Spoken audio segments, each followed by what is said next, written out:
Boa noite, irmãos. Graça e paz. Como é bom louvar ao Senhor, né? Nós estamos aí mais uma vez para a gente continuar a nossa série de exposições na carta de Judas. Judas, que não é o Iscariotes.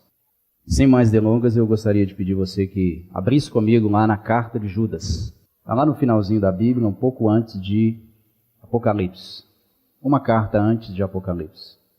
Nós vamos ler hoje os versos 3 e 4.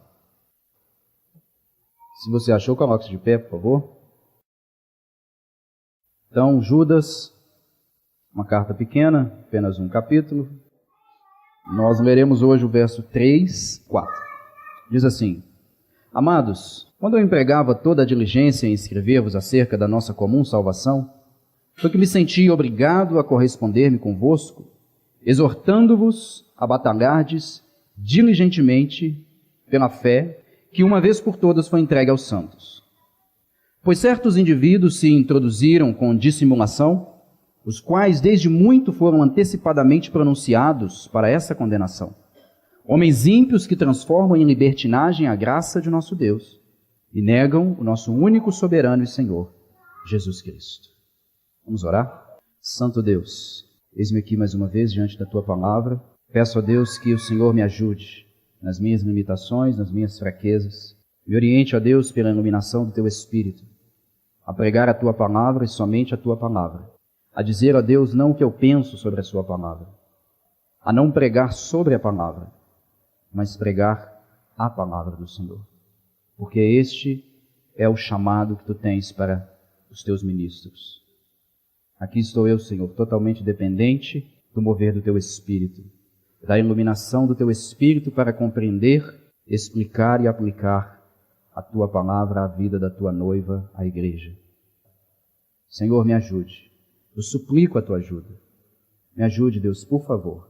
Eu te peço isso para a glória de Ti mesmo e não para a minha glória. Santifica a Tua igreja mediante a verdade.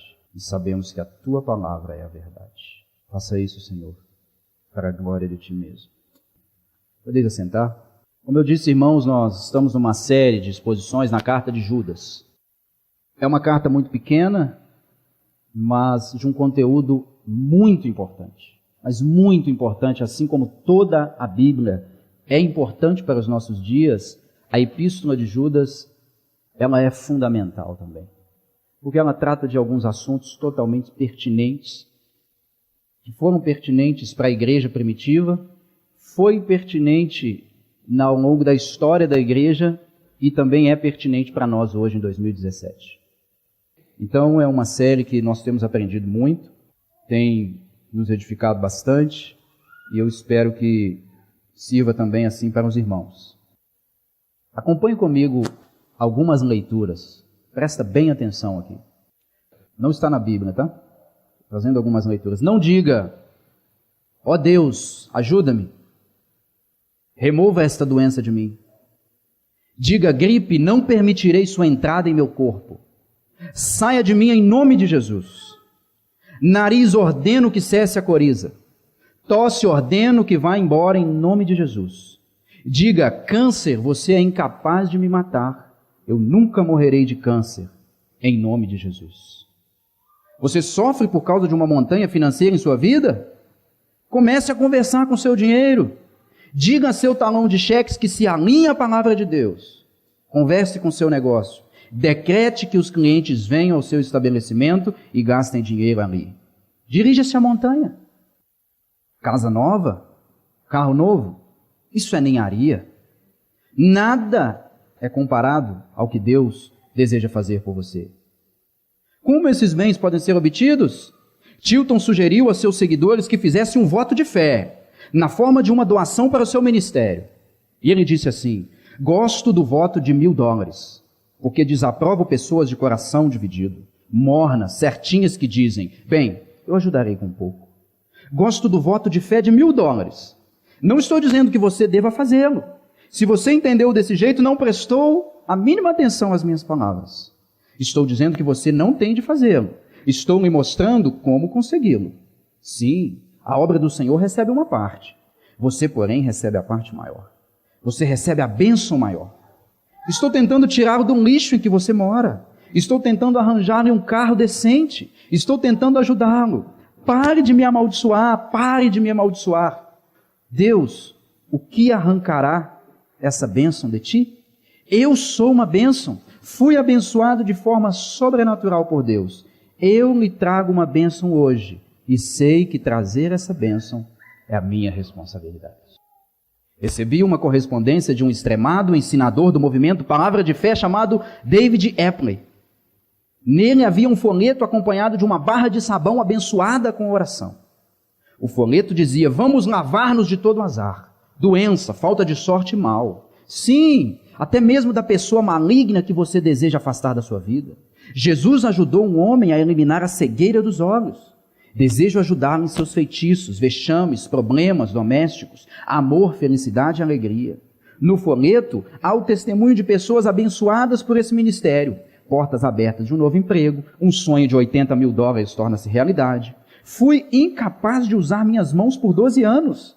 O folheto também continha uma carta pessoal de Epley e terminava com a página inteira repleta de instruções sobre o uso do sabão para a cura ou um milagre financeiro.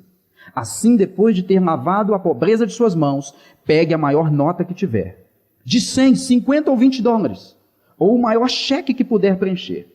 Segure-a com as mãos lavadas e diga: em nome de Jesus, dedico esta oferta à obra de Deus. E espere pelo retorno financeiro miraculoso.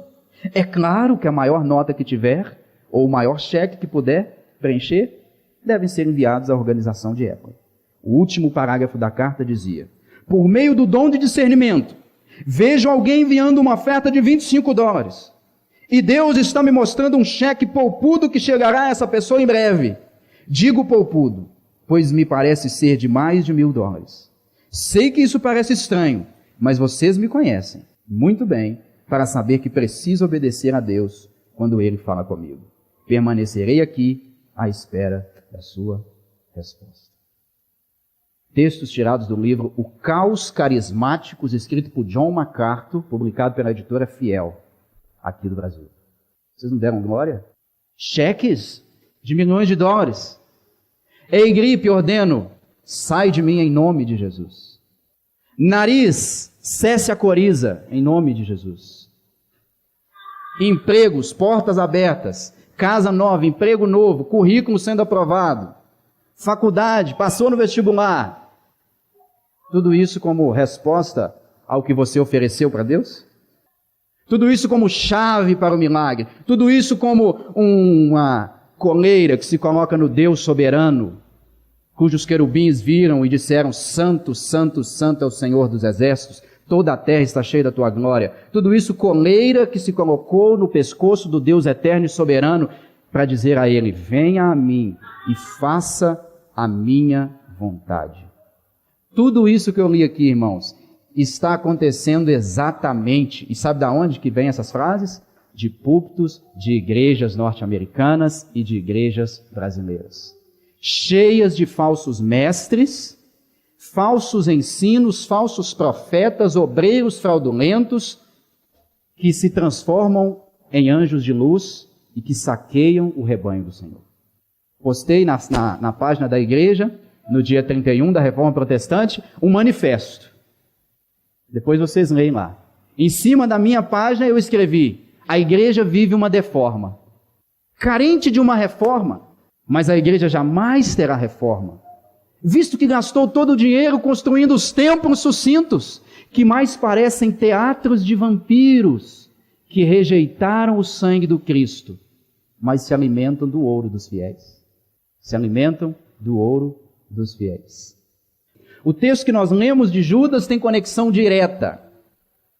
Porque Judas, ele escreve assim, olha no versículo 3, acompanha comigo. Ele abre a sua carta logo depois da saudação, no versículo 3, ele vai nos mostrar por que ele escreve a carta. E ele vai dizer, vai nos dar um alerta.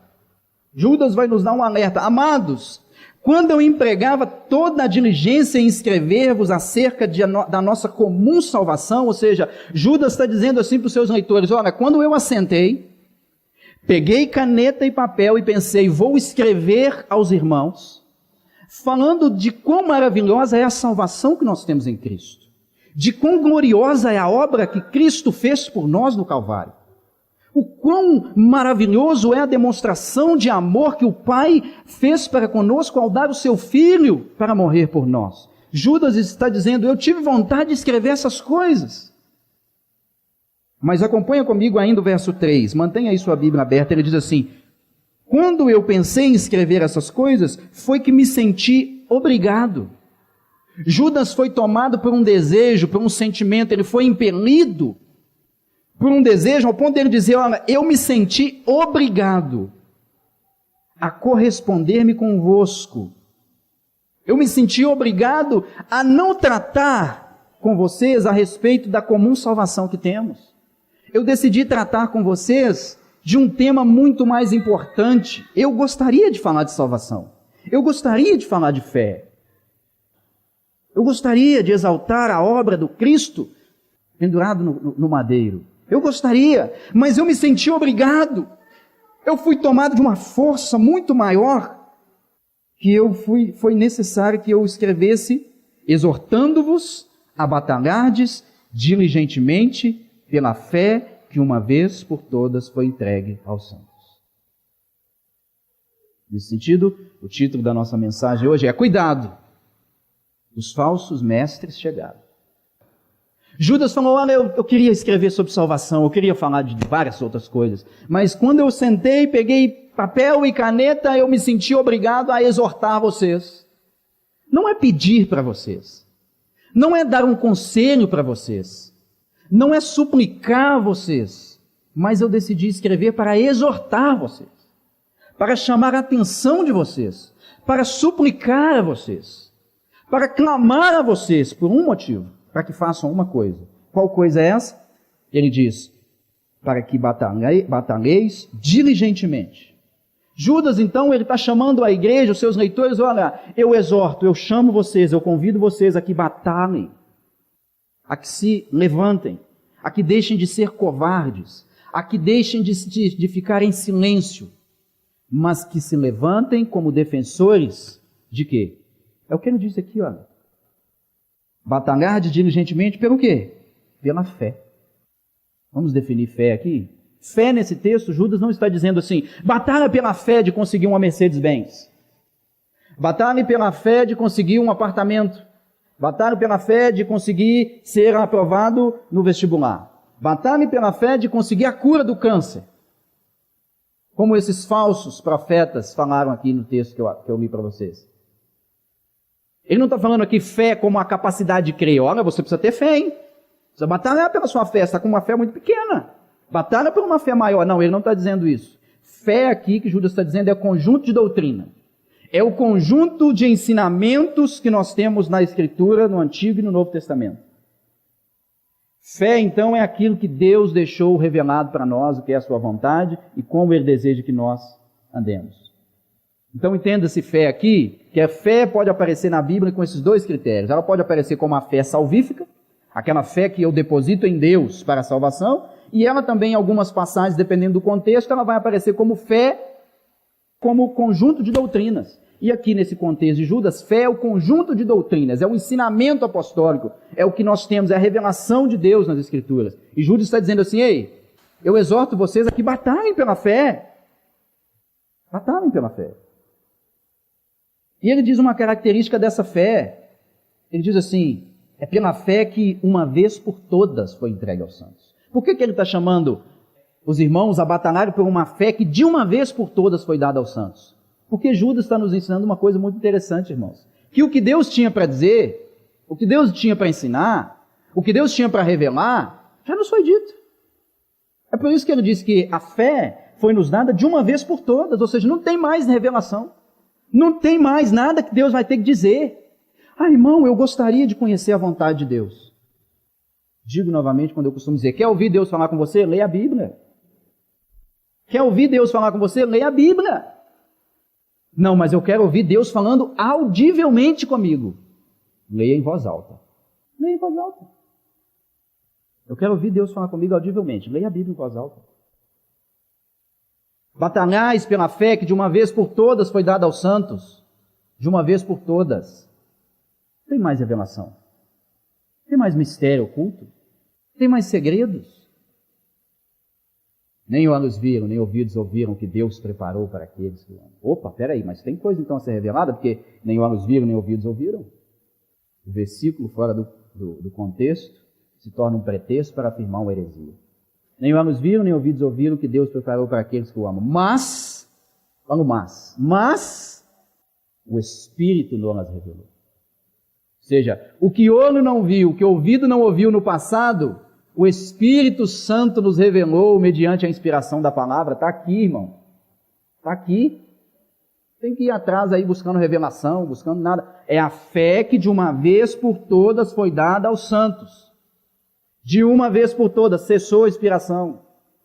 Não tem, não, sonhei, tive uma visão, Deus me mostrou um novo caminho. Mentira. Mentira. O Senhor me chamou para abrir uma congregação e falou que agora a gente tem que guardar a segunda-feira. Mentira.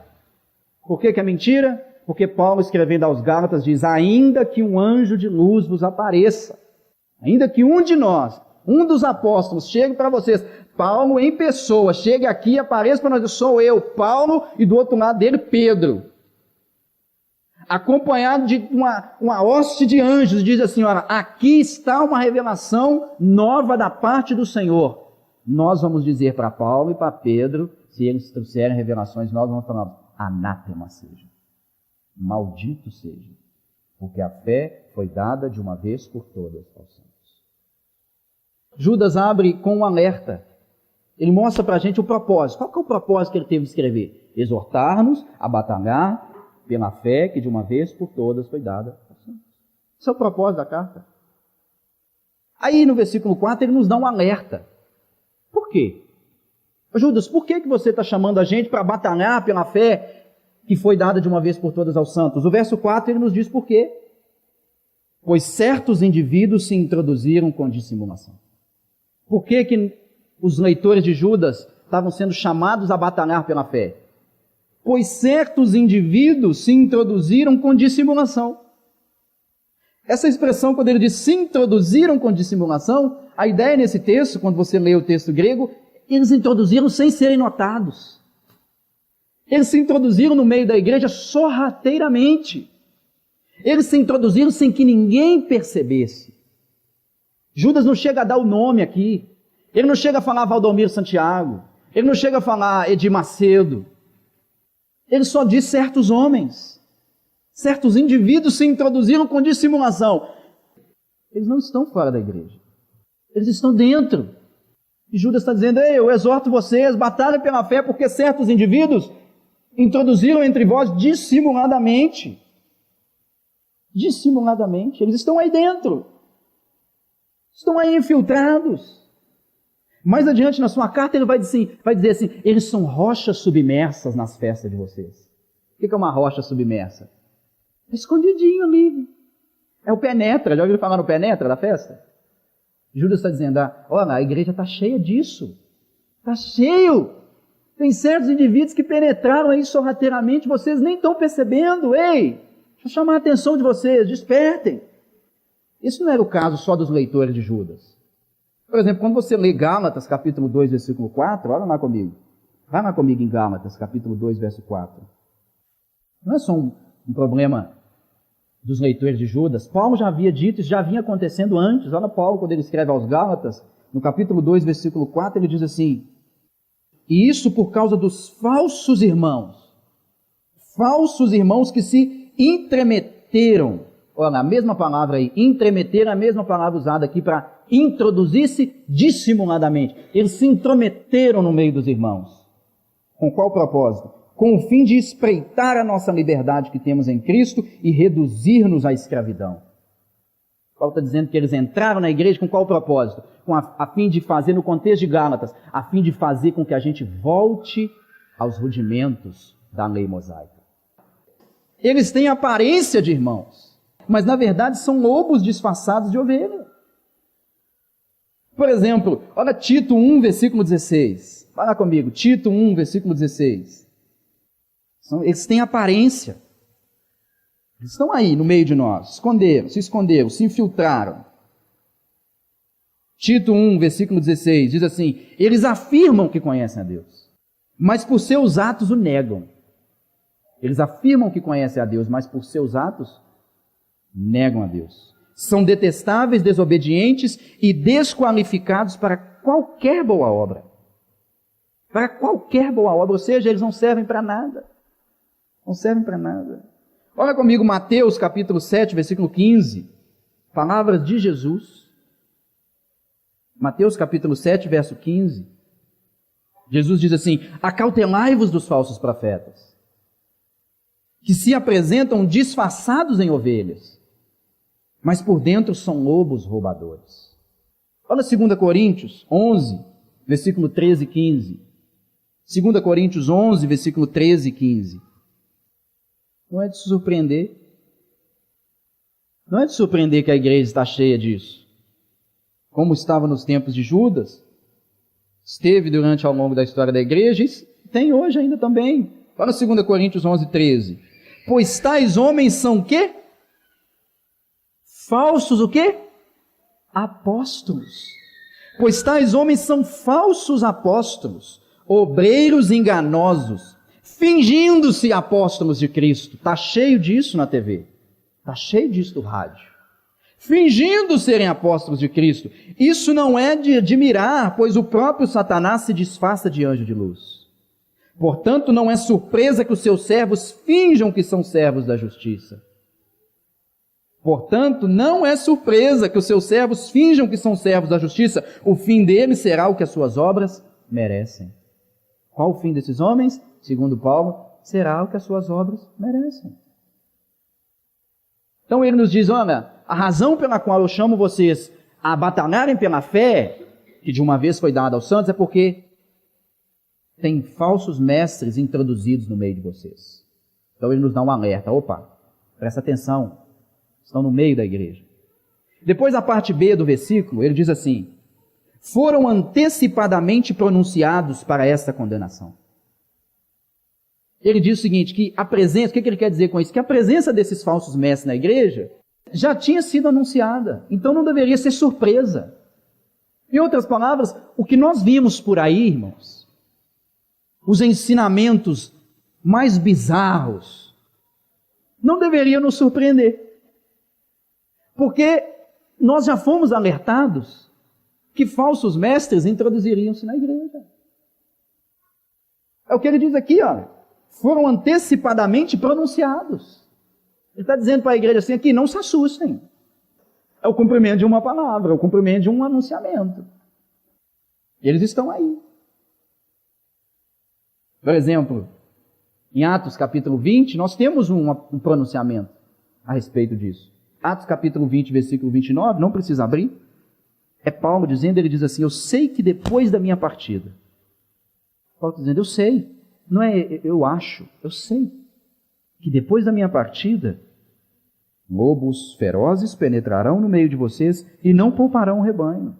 E dentre vocês mesmos, não é de fora, dentre vocês mesmos, se levantarão homens que torcerão a verdade a fim de atrair os discípulos. Distorcem a verdade a fim de atrair os discípulos. Olha a 2 de Pedro, capítulo 2, versículo 1 e 2. Também um alerta. No passado surgiram falsos profetas no meio do povo, como também surgirão entre vocês falsos mestres. O que esses falsos mestres vão fazer? Estes introduzirão secretamente heresias destruidoras, chegando a negar o soberano que os resgatou, trazendo sobre si mesmos repentina destruição. E sabe o que é mais triste desse texto? É como ele termina dizendo: muitos seguirão os caminhos vergonhosos desses homens, e por causa deles será difamado o caminho da verdade. A coisa mais triste não é que a igreja estaria cheia de falso mestre. A coisa mais triste é que a igreja não somente estaria cheia de falsos mestres, mas como teria um tanto de irmão que estaria seguindo eles. E porque eles, os irmãos, estão seguindo os falsos mestres, segundo Pedro aqui, o caminho da verdade é difamado. Chega lá fora, irmão. Vai numa loja fazer uma compra e fala assim: sou pastor. Eles vão zombar de vocês, vão falar assim: não, é aqui mesmo, pastor, porque você escolheu a profissão certa, hein? está rico. Ou eles enxergam os cristãos como pessoas que só pensam em dinheiro, ou eles enxergam, se você fala que é pastor, ele não quer saber se você é um cara sério ou não, e eles já pensam que você não. Esse é o cara que rouba o dinheiro do povo. Por quê? Porque está cheio de gente fazendo isso aí, está cheio de crente que está seguindo falso mestre, está cheio de crente que faz conta e não paga, está cheio de crente que está seguindo ensino dos falsos apóstolos da televisão e do rádio. Está cheio.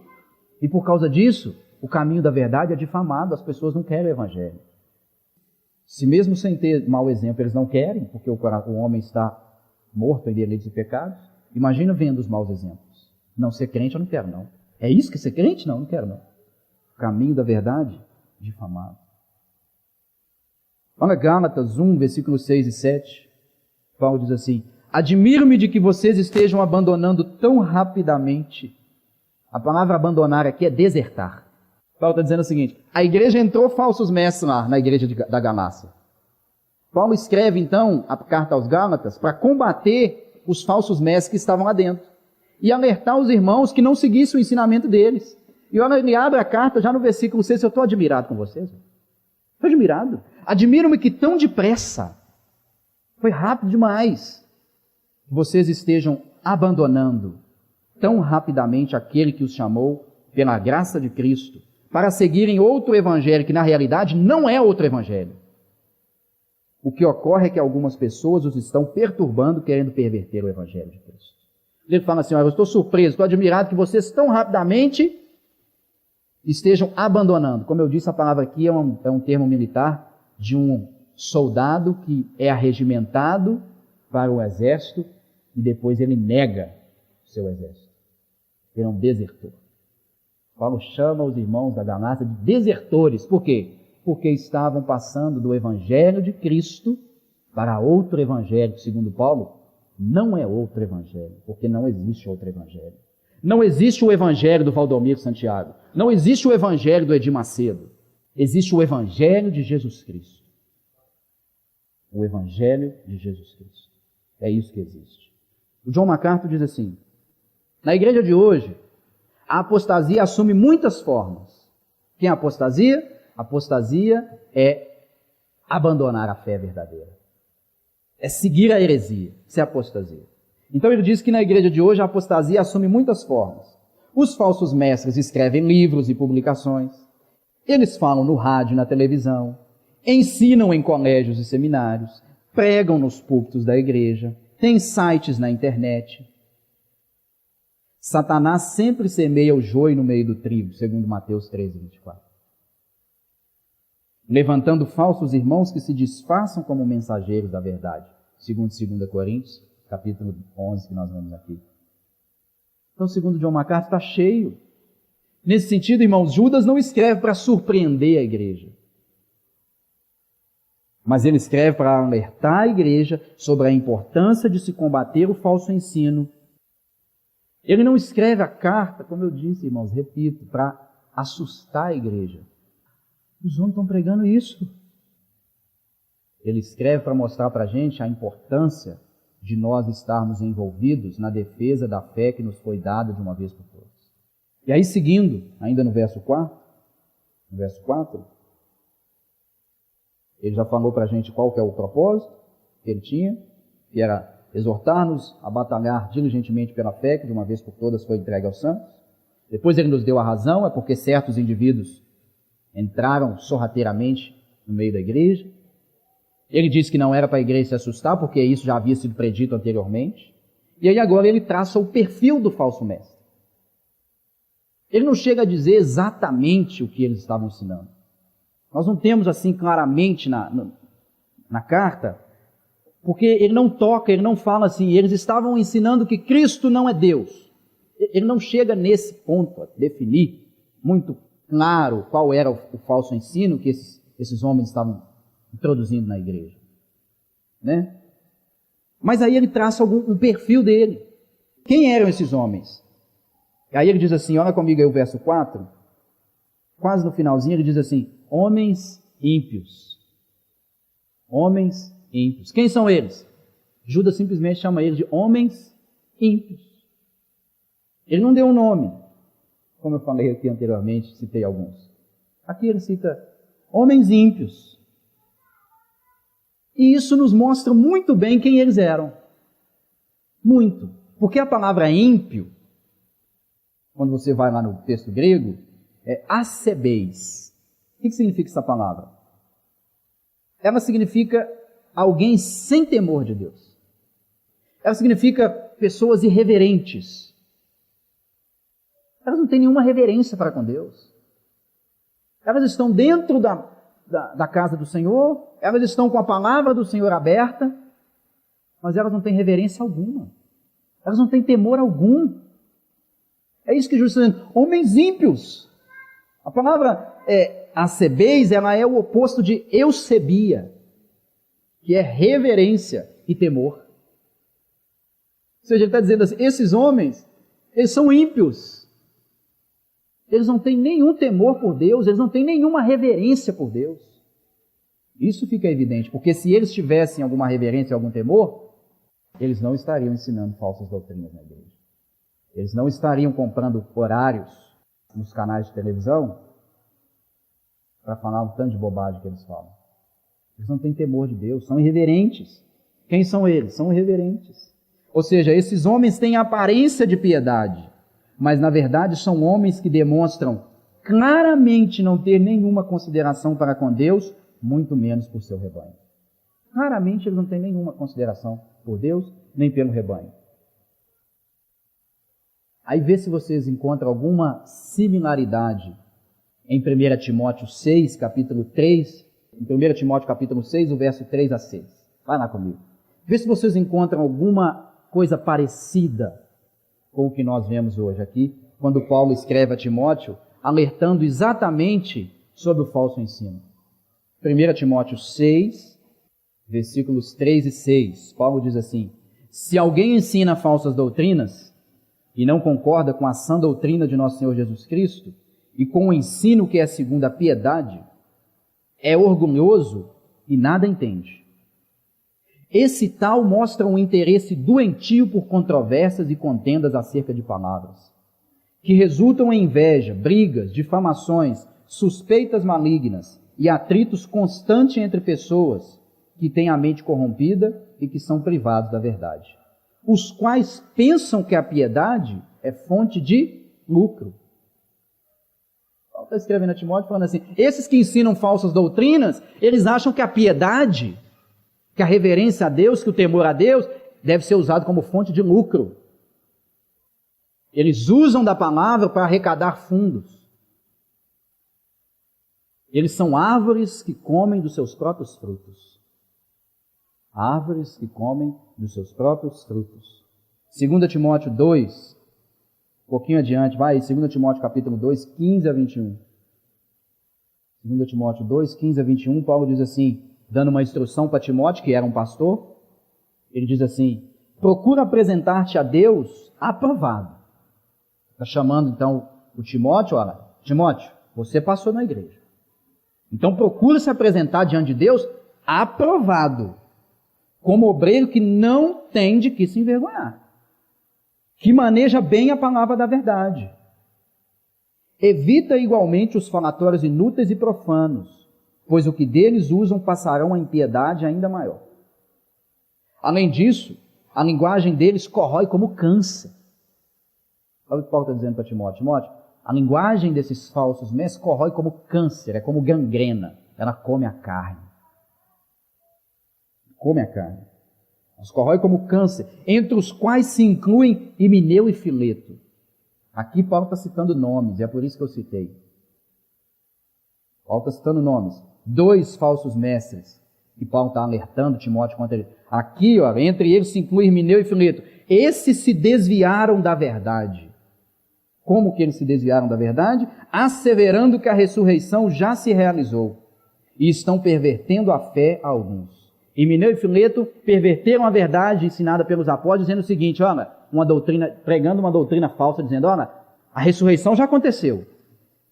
Paulo está dizendo que eles perverteram a verdade, estão pervertendo a fé quando estão ensinando isso. E aí Paulo diz, entretanto, O firme fundamento de Deus permanece, tendo este selo: o Senhor conhece os que lhe pertencem. E mais, aparta-se da injustiça todo aquele que professa o nome do Senhor. Ou seja, Timóteo, aquele que professa o nome do Senhor deve se apartar da injustiça. Ele não pode estar envolvido em coisa errada. Ele não pode estar usando da piedade para obter lucro.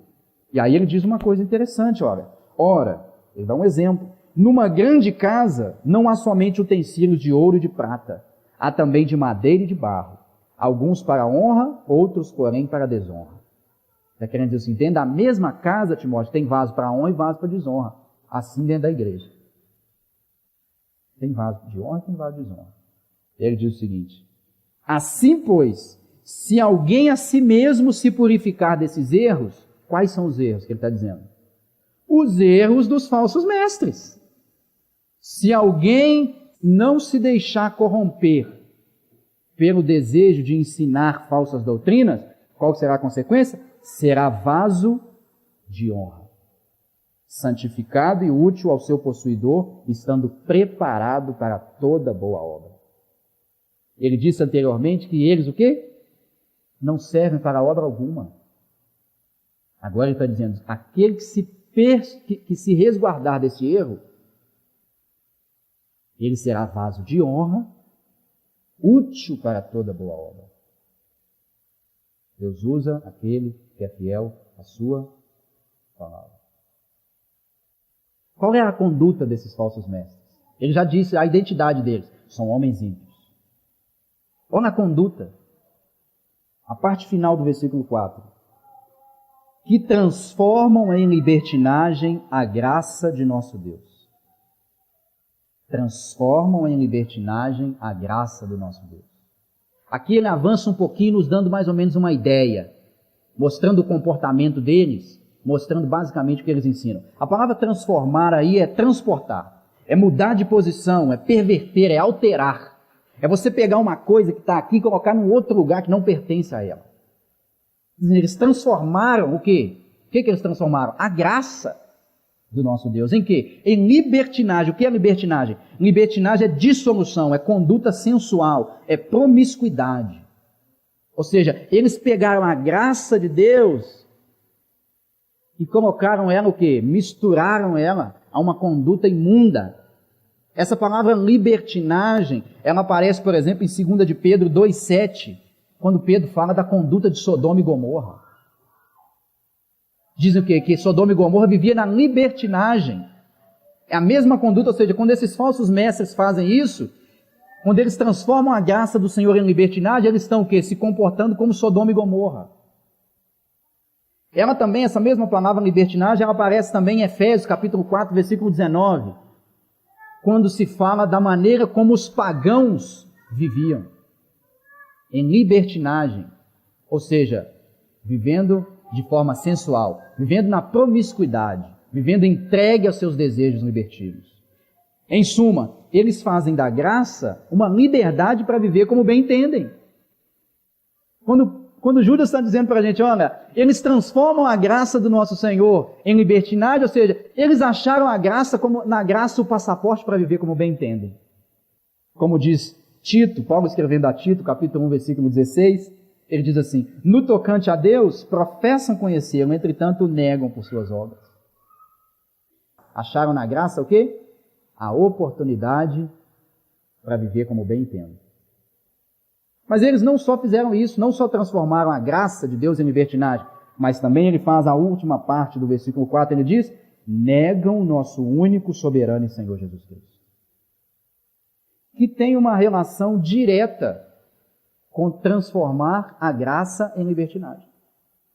Ou seja, nesse texto, transformar a graça de Deus em libertinagem é o mesmo que negar o único e soberano Senhor. Porque quando eu pego a graça de Deus e transformo como no meu passaporte para viver da maneira como eu bem entendo, eu nego a Cristo. Por que eu nego a Cristo? Porque Cristo não me permite viver como eu bem entendo. Uai, irmão, que isso? Por que eu estou dizendo isso? Porque o verdadeiro discípulo acata a vontade do seu Senhor e nega a sua própria vontade, e não o contrário. Qual é a base bíblica para isso? Vá lá comigo em Marcos capítulo 8, versículo 34. Marcos capítulo 8, versículo 34. Quando eu transformo a graça no passaporte para eu viver como eu bem entendo, eu estou negando o único e soberano Senhor Jesus Cristo. Marcos capítulo 8, versículo 34 diz assim: Então, convocando a multidão e juntamente os seus discípulos, disse-lhes: Se alguém quer vir após mim, a si mesmo se negue, tome a sua cruz e siga-me. O verdadeiro discípulo de Cristo acata a vontade do seu Senhor e nega a sua própria vontade. Aquele que quiser vir após mim, negue-se a si mesmo. E aqui Judas está dizendo que eles não negaram a eles mesmos. A palavra negar, nesse verso 4, ela significa literalmente dizer não àquilo que é requerido de mim. Deixa eu te explicar isso. A palavra negar aqui, vou repetir, ela dá uma ideia o seguinte: Jesus requer dos seus discípulos o quê? Santidade. Como que eu nego a Cristo? Quando eu nego acatar o que Ele pede de mim. Quando eu não quero viver em santidade.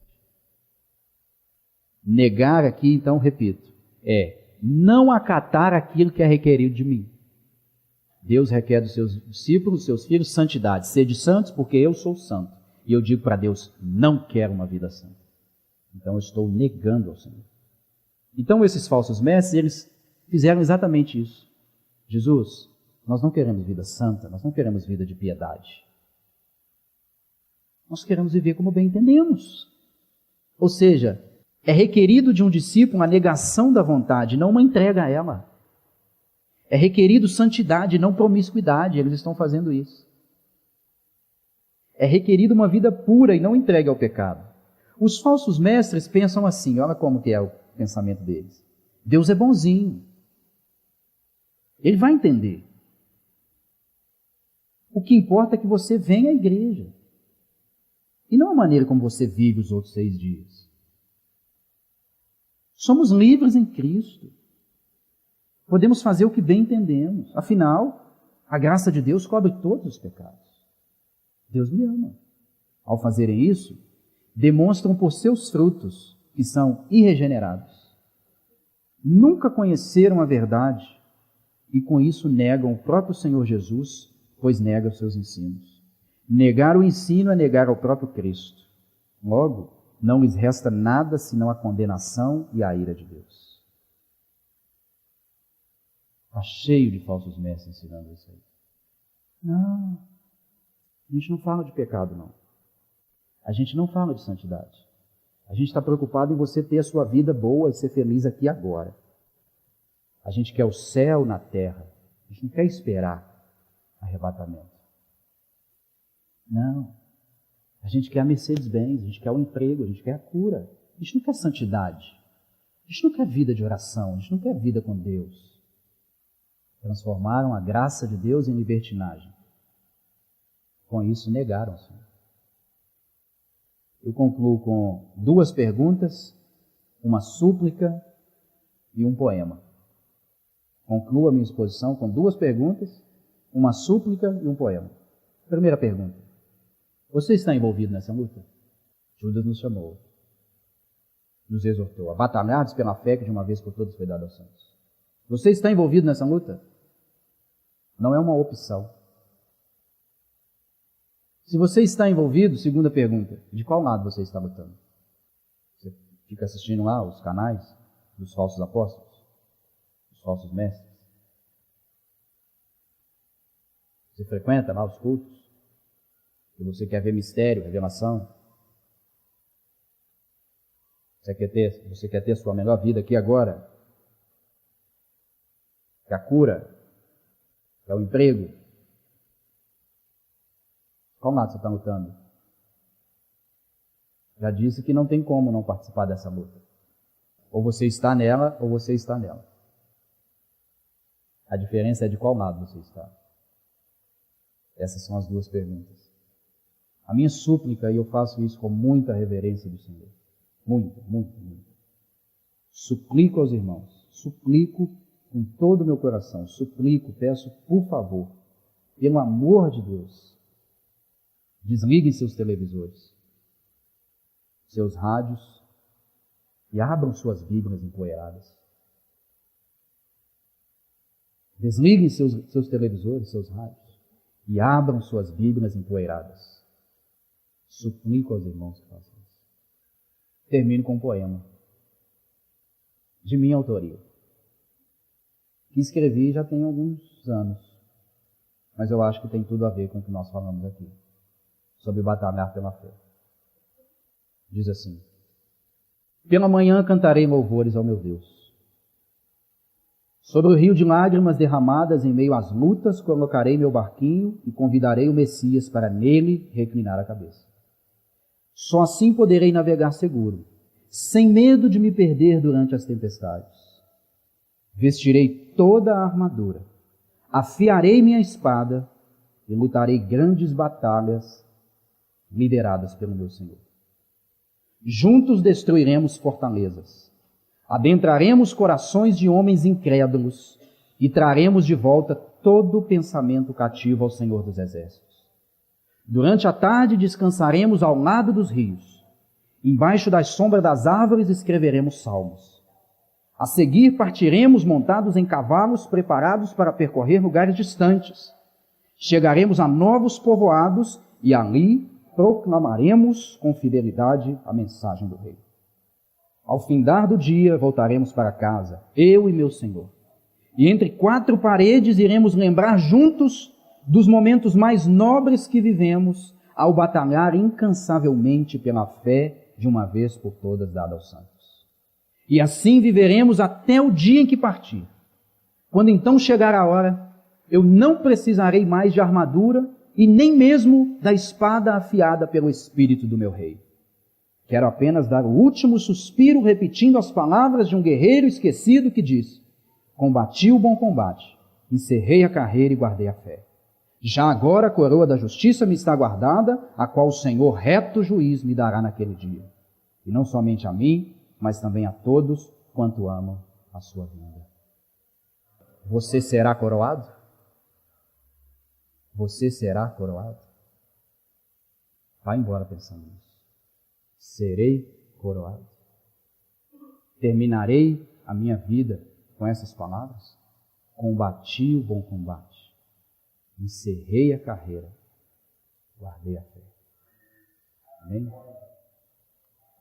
Santo Deus, essa é a tua palavra, digna de ser reverenciada. Peço que o Senhor, a Deus, a frutifique, pelo poder do teu Espírito. Faça isso por nós e em nós. Nos ajude, pois os falsos mestres estão dentro da igreja. O joio está semeado junto com o trigo. E nós precisamos batalhar pela fé que de uma vez por todas foi dada aos santos. Suplico a Ti isso em nome de Jesus, para a Tua glória mesmo. Amém.